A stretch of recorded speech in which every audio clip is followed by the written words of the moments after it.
So, do you ever find yourself gossiping?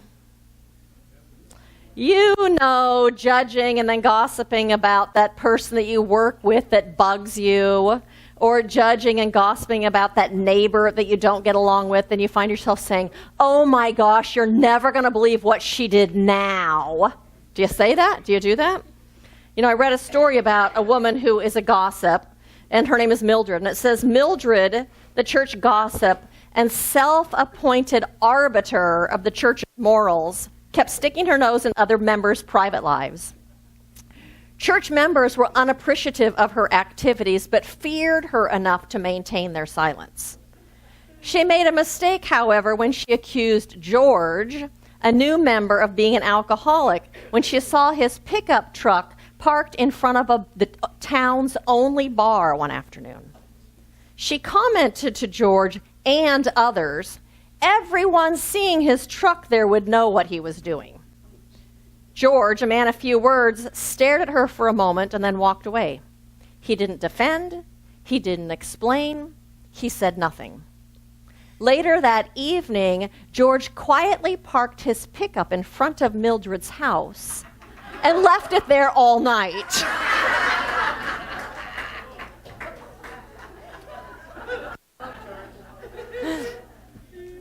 While you may not gossip like that and start rumors like that, nonetheless, oftentimes we find ourselves gossiping. And do you ever find yourself fault-finding the people in your life or blaming the people in your life and saying things like, he's always late, and then he doesn't even care when he's late, and then he makes me late for wherever it is I'm going? You judge and blame the other people in your life? Or do you do fault-finding and judging with yourself and then give yourself a hard time for that and say things like, I'm so stupid, and say those kinds of unkind things to yourself? We started class this week. It's called Self-Mastery, Emergence of the True Self.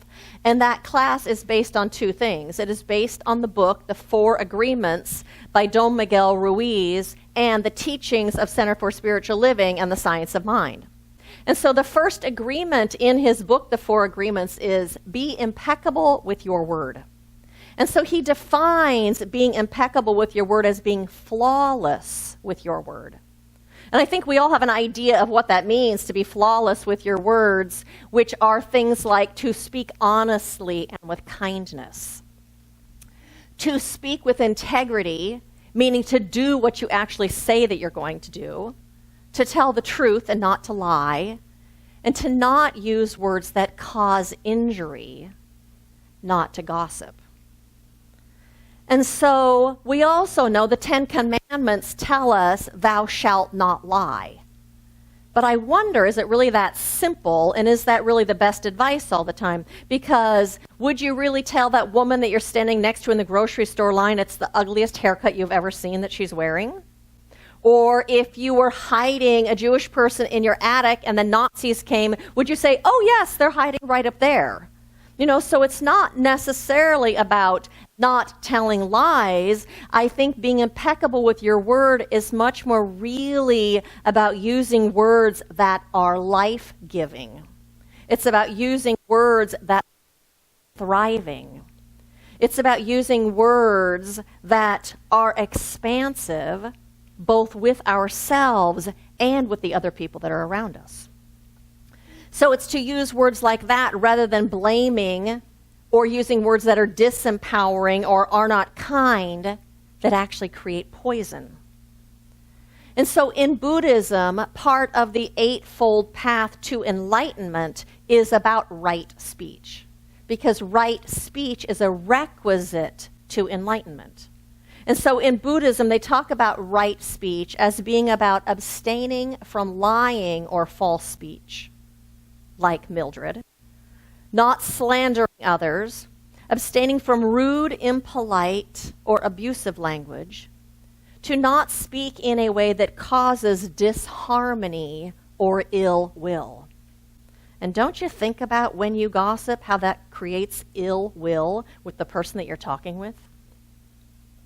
And so I think that then goes far beyond thou shalt not lie, because it's really about speaking in ways that promote harmony. It's about speaking in ways that promote goodwill with ourselves, the way that we talk to ourselves, and in our relationships, and in our world, the world that we live in. And so I think it's really fascinating, if you think about it, that one of the main reasons that we gossip is actually to feel connected with the person that we're gossiping with. It's like that's the level that we create this connection with, instead of having to work a little bit harder and creating connection on some other level and having to look a little bit. So we gossip in order to create connection between us and another person. There's another reason that we gossip also, which is actually to get other people to agree with our opinion, to get them to agree with our perspective, which actually may or may not be true. It's just the way that we see things. So we're wanting them to solidify that and build us up by making our opinion right. And so I read this week, and I thought it was really fascinating. It says, when most of us think of Vikings, we think of fearsome warriors wearing horned helmets, or perhaps their caricature in Hagar and the Horrible comic strips. But did you know that Vikings never wore helmets with horns on them? They would have snagged their weapons. But the Scandinavian Viking raiders and traders who swept through Europe so effectively from the 8th to the 11th century AD were pagans. So leaders of the Christian church at the time had to demonize them. Hence, they depicted them with horns at every opportunity. Wow! How's that for gossip and rumor being planted in consciousness, and we all think that's the way that it is? That's fascinating to me. But when we gossip, we create poison. And we do that oftentimes just to support our point of view, and we do it so we can feel better about ourselves sometimes. But does really finding fault in other people and judging them, does it really make you feel better about yourself? Does it really do that? Or does it just momentarily take your focus outside of yourself onto something else so you don't have to look within and take responsibility for your life and for your actions and for your experience and maybe making different choices than what you're doing? Puts all of our focus out there. And does gossiping or judging someone else really make you feel whole? Does it allow you to experience your wholeness? Does it make you feel like you are enough and to experience your enoughness? Does it really let you feel peaceful and with a sense of serenity? Or does it just give you a short-term high just in that moment, and then in the bigger picture of your life just make you feel not very good about yourself and just reinforce that feelings of I'm really not that good, something's wrong with me, I'm not enough kind of thing in the big picture? It's kind of like building a house on sand instead of solid ground. It doesn't really get you where the intention of where you really want to go. And so Ruiz in his book defines impeccable as without sin. And we all know that the word sin is an archer's term, which means missing the mark. Without sin, he says, sin is anything that goes against yourself. Sin is anything that goes against yourself, anything that goes against your true nature, anything that goes against the good that is a part of your own beingness, anything that goes against your spirit or your essence or life with a capital L. And so at Centers for Spiritual Living, we teach about the power of your word, the power of your consciousness and your word to create the experiences in your life. Ernest Holmes, who is the founder of this philosophy, says, the word is a mold which decides what form the thought is to take as it assumes shape and becomes a part of our conditions. Our word is our power, and it's the power to create in our lives. Our word is acted upon by the law and creates the direction that our experience will take. And Ruiz says, depending on how you use it, your word can set you free or it can enslave you. Does your word set you free? The way you speak to yourself, about yourself, does it set you free or does it enslave you? The way that you speak about other people, does it set you free where you can feel your spirit, or does it enslave you to this world of form and to your own ego? Criticism and judgment do not make us free. They weigh us down. And self-criticism and self-judgment do not set us free. They weigh us down. It's kind of like putting on this big, wet, heavy blanket that has mud all over it, and then we trudge around our lives after we are hard on ourselves and judging ourselves. It doesn't allow us to evolve, and it doesn't allow us to grow, and it doesn't allow us to be who we've come here to be. And so it's imperative then that we speak to ourselves in ways that support us, and do not speak to ourselves in ways that diminish or tear us down. Our thoughts create our feelings and our emotions, which in turn create our experience in the world that we live in.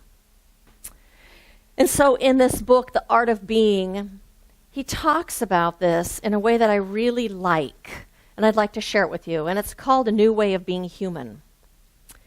If we were at all sensitized to what is really happening in our world, we will see that there is truly a new wave of understanding beginning to crest.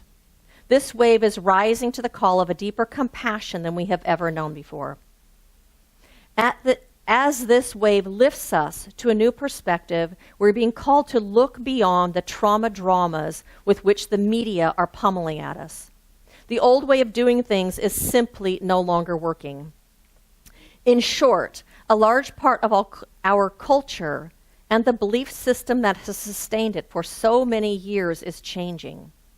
Metaphorically speaking, it is preparing to die, and a new culture, a new way of being human, is preparing to be born.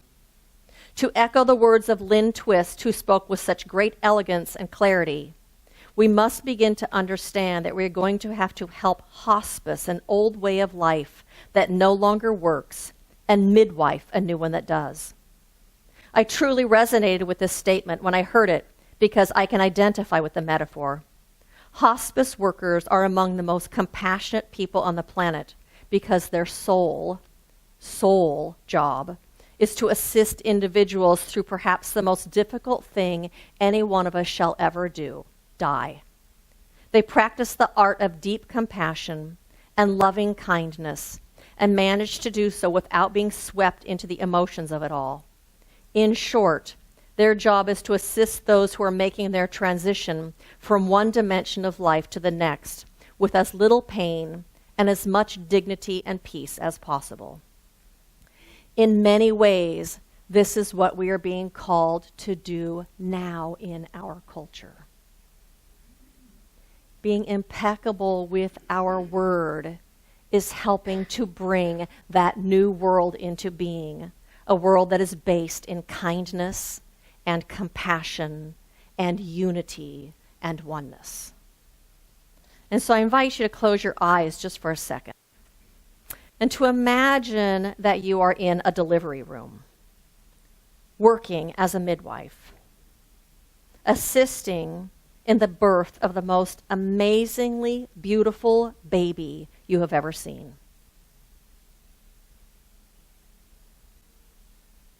Holding this baby in your arms, looking into its eyes, you realize that you are looking at every human being on the planet.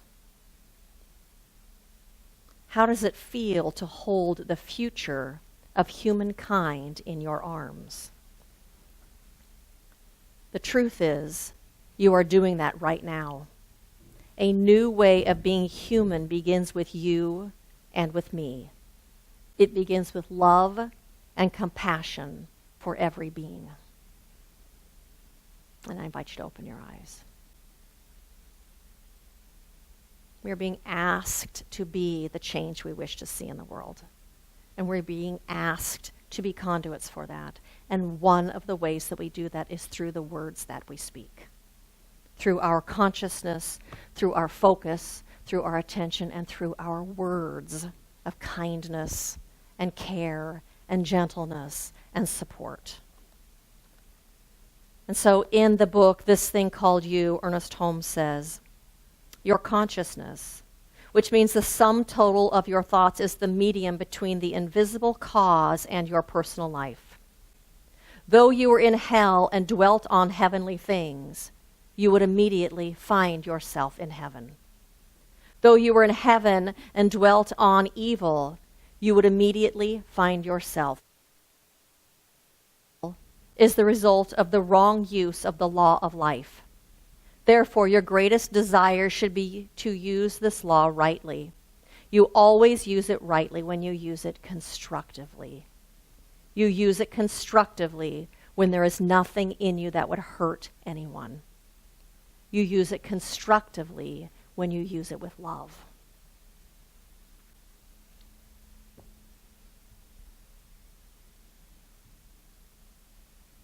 Loving, using loving words and being kind to ourselves and others allows us to bring our greatest selves forward. It allows us to be our best selves. And being impeccable with our word invites that same thing forward in the people that are around us. Be speaking to ourselves and others as a model for those that are around us, so that they, in turn, begin to use that same kind of behavior. I remember one time when I was in my 20s, I was living in a duplex, and it was being painted. And I was sleeping, and they were outside working. It was early in the morning, and the owner of the painting company came to check on the workers to see what they were doing. And he was complimentary to them. Wow, you guys are doing such a great job. This looks so good. But this one little spot over here, can you change this? And right over here, can you adjust this? It was the first time in my life I ever heard a boss or someone being supportive like that. My experience had been, what is wrong with you? Look at what you've done. You haven't done this right, to give them a hard time. It was like brand new because I woke up. I grew up with that same harsh childhood of being spoken to, harsh parenting. That kindness makes such a difference in this world.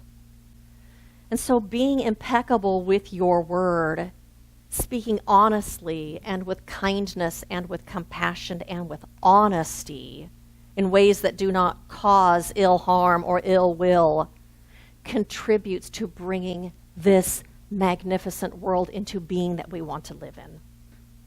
It contributes to bringing humanity as we want to see it into being. And so my invitation to you this week is to be impeccable with your word. And not just this week, but as you move forward on this path, to use your words, your energy towards yourself and with others in a way that builds up, in a way that brings forward the wholeness of yourself and the wholeness in others, in ways that enable you to thrive and others to thrive, that allows you to soar. And as a result, we will absolutely be a catalyst for peace, and a catalyst for creating the world that we want to live in, and a catalyst for creating heaven on earth.